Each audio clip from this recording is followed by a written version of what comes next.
édition. Et puis la journée mondiale métropolitaine s'est tenue ce matin dans un hôtel de la place sous le thème Une transition juste pour un avenir durable. Cette rencontre a permis de passer au peigne fin les opportunités de ce secteur. Et puis débordement au fleuve Sénégal, du fleuve Sénégal, autant pour moi, l'OMVS soutient maîtriser la situation et a même mis en place des plans pour secourir les populations en détresse. Nous finirons par la politique Rafifi au PDS. La coalition SOPI est même allée jusqu'à modifier son bulletin de vote conformément à l'article L180 du Code électoral suite à une requête de la DGE. Une situation qui découle de problèmes internes au sein du PDS. Nous y reviendrons plus amplement dans cette nouvelle édition du soir. Mesdames et messieurs, c'était les titres dans un instant de développement.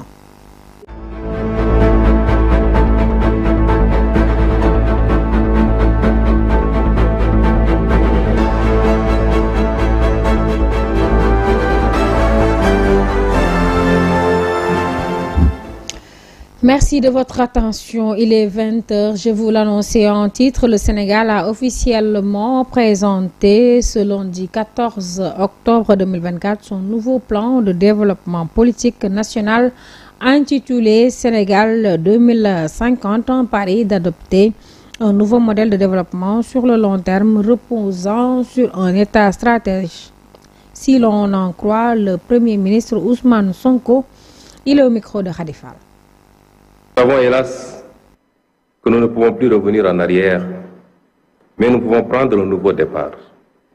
Commencer à partir de maintenant et emprunter une toute nouvelle trajectoire librement choisie, partagée et assumée. C'est la haute et noble ambition fixée par son Excellence le Président Bassirou Diomaye Diakhar Faye. Pour y parvenir, nous ne ferons plus comme avant, courir d'une réforme à une autre, d'un projet à un autre, touchant à tout, laissant bien souvent par-ci, par-là un goût d'inachevé, et toujours dans la précipitation électoraliste et le diktat du prochain mandat. Nous avons pris le pari d'adopter un nouveau modèle de développement sur le long terme, reposant d'une part sur un État stratège qui favorisera grandement le développement de filières compétitives, de pôles territoires viables, avec des villes épicentres et un secteur privé national fort. Comment y parvenir? Notre approche repose sur une transformation systémique, incluant bien entendu une plus grande responsabilisation de nos concitoyens d'ici et de la diaspora.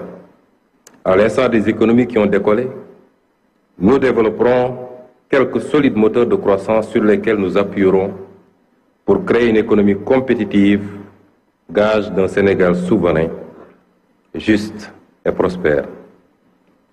Nous l'illustrons en vous présentant l'arbre qui symbolise et synthétise notre vision 2050. Voici le baobab, emblème national. Je vous l'annonçais également en titre sous le thème Une transition juste pour un avenir durable. La journée mondiale métropolitaine s'est ouverte ce lundi 14 octobre dans un hôtel de la place, une rencontre qui a permis de passer en revue les voies et moyens de construire un avenir beaucoup plus inclusif. Des propos recueillis par Ndella Ndiaye. Cette journée n'est pas seulement une célébration. C'est une opportunité unique de réaffirmer notre engagement commun à construire des villes plus inclusives, durables et résilientes. Dans un monde en perpétuelle mutation, confronté à des crises climatiques, sociales et économiques, nous les maires et dirigeants urbains avons un rôle clé. Nous devons garantir que la transition écologique ne laisse personne de côté. Plus la ville est grande, plus les défis sont complexes. Mais aussi, plus grandes sont les opportunités de transformation. Aujourd'hui, nous devons envoyer un message clair. est fort. Les villes doivent être au cœur des discussions mondiales sur le climat. 1,8 milliard de personnes vivent déjà dans des métropoles à plus d'1 million d'habitants. Et ce chiffre atteindra 2,6 milliards d'ici 10 ans. Il est donc impératif de s'assurer que nos politiques urbaines soient adaptées à cette transformation rapide. À Dakar, nous sommes pleinement conscients de ces enjeux. Les effets du changement climatique se font déjà ressentir. Montée des eaux, érosion côtière, vagues de chaleur. Ces phénomènes menacent nos communautés, surtout les plus vulnérables. Mais au cœur de ces défis se trouve une opportunité, celle de réinventer nos villes en modèle de résilience et d'inclusivité. La situation du débordement du fleuve Sénégal prend un élan beaucoup plus sérieux et installe plus d'inquiétude chez les populations sinistrées. Mais l'Organisation pour la mise en valeur du fleuve Sénégal, OMVS, suit de très près l'évolution de la situation et la mise en place des plans de secours pour tenter de maîtriser cette situation. Aïssa Touba pour plus de détails.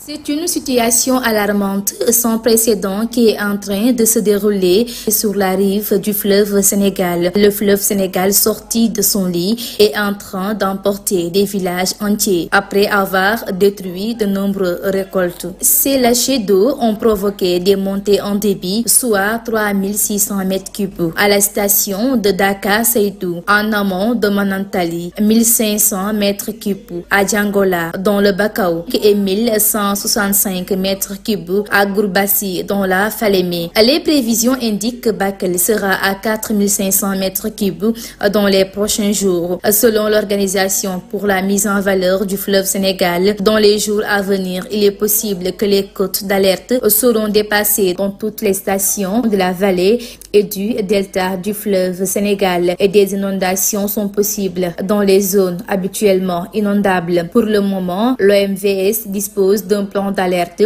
couvrant l'ensemble du bassin du fleuve Sénégal, comme la mise en place des cartes des zones inondables pour différentes occurrences de crues, des seuils d'alerte spécifiques à chaque zone permettant de déclencher les actions préventives adéquates, un schéma de division d'alerte impliquant les autorités nationales et locales. Le ministère de l'Hydraulique et de l'Assainissement dépêche à Bakel ce lundi une délégation qui sera conduite par le directeur de l'assainissement, M.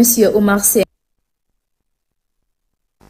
Et puis pour lutter contre l'injustice climatique en Afrique et apporter des solutions durables contre ce fléau, un atelier dont le thème uni contre l'oppression systématique et l'injustice climatique en Afrique s'est tenu à Saly. L'objectif de cet atelier est de renforcer les efforts et plaidoyers nationaux, régionaux, mais aussi une occasion de créer un espace de solidarité avec les personnes touchées. Fatoumata Mbodj, chargée de communication et de plaidoyer de l'ONG Lumière Synergie pour le développement, LSD, pense que l'Afrique doit être une priorité. Elle est au micro d'Assousso Ousmane Bité. Les gouvernements africains doivent adopter la souveraineté alimentaire en donnant la priorité aux cultures vivrières locales par rapport aux cultures commerciales et en promouvant des méthodes de conservation des semences qui résistent aux OGM. Cette protection doit inclure des politiques contraignantes ratifiées telles que la Déclaration des Nations Unies sur les droits des paysans et autres personnes travaillant dans les zones rurales. Il est urgent de réévaluer les lois coutumières qui donnent du pouvoir aux communautés locales. Point 6. Démocratie énergétique pour tous.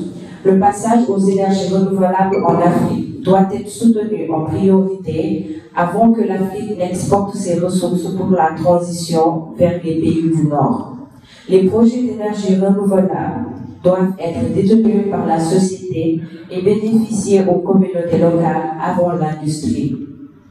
La transition doit être menée par la base en veillant à ce que les politiques donnent la priorité au bien-être des personnes et de l'environnement et non au profit des entreprises. Parlons de l'extension du train express régional. Le port autonome de Dakar a accueilli vendredi la première rame de phase 2 du train express régional, un événement qui marque une avancée significative dans le projet visant à relier Dakar et l'aéroport international Blaise Diagne. Il entre également dans le cadre de renforcer les infrastructures de transport au Sénégal. Les détails avec Mansour Diassé. gannaaw bañ tàmbaleeg fukki train ak juróom ci première phase bi ñuy assurer jokkalante bi diggante Dakar ak Diamniadio ram bu njëkk bu deuxième phase u TER bi réceptionné nañ ko ajjuma ji ànd ak commande yeneen juróom ñaaru ram ci boobule phase ngir gën a yombal dem beeg dikk bi fii ci Ndakaaru gannaaw bañ tàmbaleeg fukki train ak juróom ci première phase bi ñuy assurer jokkalante bi diggante Dakar ak Diamniadio ram bu njëkk bu deuxième phase gannaaw bañ tàmbaleeg fukki train ak juróom ci première phase bi ñuy assurer jokkalante bi diggante Dakar ak Diamniadio ram bu njëkk bu deuxième phase u TER bi réceptionné nañ ko ajjuma ji ànd ak commande yeneen juróom ñaaru ram ci boobule phase ngir gën a yombal dem beeg dikk bi fii ci Ndakaaru projet TER bi nag mu ngi si ñaareelu phase bi nga xam ne APEX mooy maître d'ouvrage bi mooy maître d'ouvrage ci phase 1 bi ak phase 2 ñun nag ñu ngi nii di finaliser li nga xam ne mooy projet ak liggéey yi nga xam ne war nañ. Toutes nos excuses, c'était pas le bon élément. Nous y reviendrons prochainement dans nos prochaines éditions.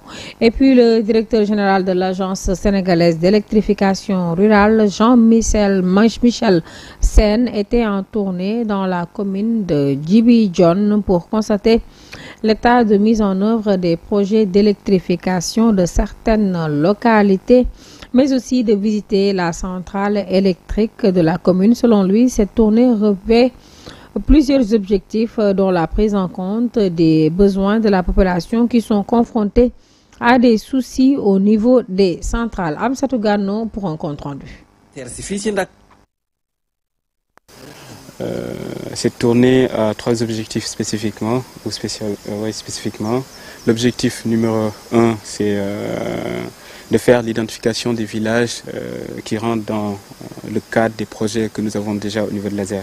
Donc ça, c'est l'équipe technique qui le fait très souvent, mais moi j'avais jugé utile de partir avec eux sur le terrain cette semaine-là.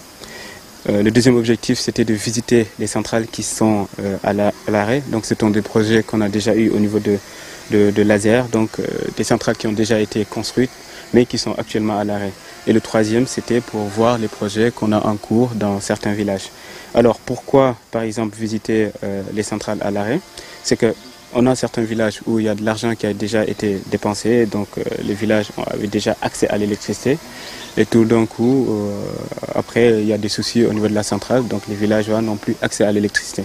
Puisqu'on avait reçu beaucoup d'informations dans ce sens-là, on a jugé utile de venir voir pourquoi ces centrales-là sont à l'arrêt, même si on a des informations qui remontent à travers des rapports que les équipes techniques font, mais aussi venir échanger avec la population pour leur assurer qu'on va prendre cela en compte. Ce qui en ressort, c'est que la plupart des centrales, les arrêts s'expliquent par le fait que lors du dimensionnement, avant d'installer une centrale, en fait, on se dit alors le besoin du village s'étend en termes de kilowatts crête. Et cela vient du fait qu'on a le nombre exact de ménages qu'il y a dans ce village-là. On a aussi le besoin de la population en termes de consommation. C'est à partir de là qu'on dit, bah, écoute, ce village, on peut installer 30 kW crête. Sauf que dès l'instant où on installe cette centrale, il y a 2 facteurs qui peuvent engendrer en fait, le fait que la puissance ne soit plus suffisante. Jean-Michel Sène, le directeur général de l'ASER. Et puis, militaires invalidés, blessés de guerre, le Premier ministre Ousmane Sonko a lancé officiellement ce samedi la campagne nationale de solidarité destinée aux blessés de guerre et militaires invalides, prévue du 12 octobre au 19 décembre 2024. Cette campagne vise à mobiliser des fonds pour soutenir les soldats ayant servi le pays au péril de leur vie. La cérémonie s'est tenue au cercle mess des officiers, a réuni plusieurs membres du gouvernement, chefs d'entreprise, artistes et sportifs. Voici les propos du ministre Ousmane Sonko recueillis par Mansour Diassé. C'est donc avec un plaisir et un grand sentiment de fierté que je me joins aujourd'hui à vous, Monsieur le ministre des Forces armées, accompagné des membres du gouvernement, pour présider cette cérémonie officielle de lancement de la campagne nationale de solidarité au profit des militaires blessés de guerre et des invalides. Je voudrais d'emblée saluer cette belle initiative du chef d'état-major général des armées qui a très vite rencontré l'onction de son Excellence Monsieur le Président de la République, Bassirou Diomaye Diakhar Faye, chef suprême des armées. En effet, cette activité majeure qui nous réunit aujourd'hui est au cœur de sa vision et de l'engagement du gouvernement au service de nos concitoyens. Cette initiative incarne les valeurs de patriotisme et de solidarité qui guident au quotidien nos actions et notre engagement citoyen. En vérité, elle est un événement envers ces dignes filles et fils qui, aujourd'hui, sont blessés ou malades en défendant la patrie. Et puis à Tambacounda, l'absence de l'appui des autorités étatiques motive les habitants de Soreto dans le Bakel à construire un mur de clôture pour l'école élémentaire qui date de 1995 pour la sécurité des élèves et des enseignants, mais malgré leur dynamisme, ces populations ne peuvent pas tout faire dans cette zone située à la frontière avec le Mali. L'État est invité à plus de considération pour régler les problèmes d'infrastructures sanitaires, routières et éducatives de cette localité. Écoutons Amadou Diallo depuis Tambacounda. Pour assurer la sécurité des élèves et des enseignants, les populations de Soreto dans la commune de Saratouda se sont mobilisées pour réaliser le mur de clôture de l'école du village sur fonds propres. L'amélioration des conditions d'enseignement-apprentissage reste l'un des objectifs de ces populations qui souvent s'organisent pour appuyer le secteur de l'éducation. Donc les élèves sont en non-insécurité parce que ce sont des enfants de la CI jusqu'en CM2 qui sont là. Et le courage de la population, ils ont débloqué presque 10 millions de francs CFA à donner à l'imam Abdoulaye Keita. Maintenant, on a pu faire deux chambres pour un logement qui sont derrière moi, un logement pour les enseignants qui sont là. Parce qu'auparavant, les enseignants logeaient dans la maison de chef de village. Donc, cette zone, située à cheval avec le Mali, où les difficultés des populations sont nombreuses, ces habitants de Soreto espèrent une meilleure considération des nouvelles autorités du pays. C'est que le Sénégal ne s'arrête pas au niveau de Dakar. Donc aussi, on a un problème de route, parce que ça fait presque de là à dans la commune de Sadatou, 50 km, on a un problème de route, surtout pendant l'hivernage. Nous, actuellement, on a une case de santé. Il lance un appel à l'endroit du président Bassirou Diomaye Faye et de son premier ministre pour penser à cette zone où de nombreux problèmes sont notés et parfois où l'immigration clandestine aussi reste une tentation chez les jeunes avec son lot de conséquences à l'image de ce qui s'est produit dans le Boundou où plus de 50 jeunes ont péri en pleine mer en voulant regagner l'Europe pour avoir une meilleure condition de vie. Parlons politique, la coalition SOPI à Sénégal modifie leur bulletin de note conformément à l'article L180 du Code électoral. Selon les membres en conférence de presse ce dimanche, la coalition a consenti à un léger ajustement par rapport à l'épi 2000, mais maintient toujours les mêmes couleurs jaune et bleu. Ces modifications font suite à une requête de la Direction générale des élections. Une situation qui résulte d'une guerre entre différentes franges du Parti démocratique sénégalais. Un compte rendu signé Mam Awassal. La requête correspondance pour Hamati d'être apposé signature au président Abdoulaye Wade Le directeur nous a donné une requête dans laquelle on a falsifié la signature du président Abdoulaye Wade. On nous dit que le président Wade a demandé de retirer nos bulletins parce que le jaune appartient à la Parti démocratique sénégalaise ainsi que l'épidémie est le signe de la victoire. Lorsqu'on m'a dit ça, je leur ai dit que depuis presque 2 ans, on n'a plus confiance à la signature du président Wade. Le président ne peut pas écrire des textes et les changer après. On conteste ce document que le président a signé. Vu les incohérences, nous savons que le président n'a signé aucun document.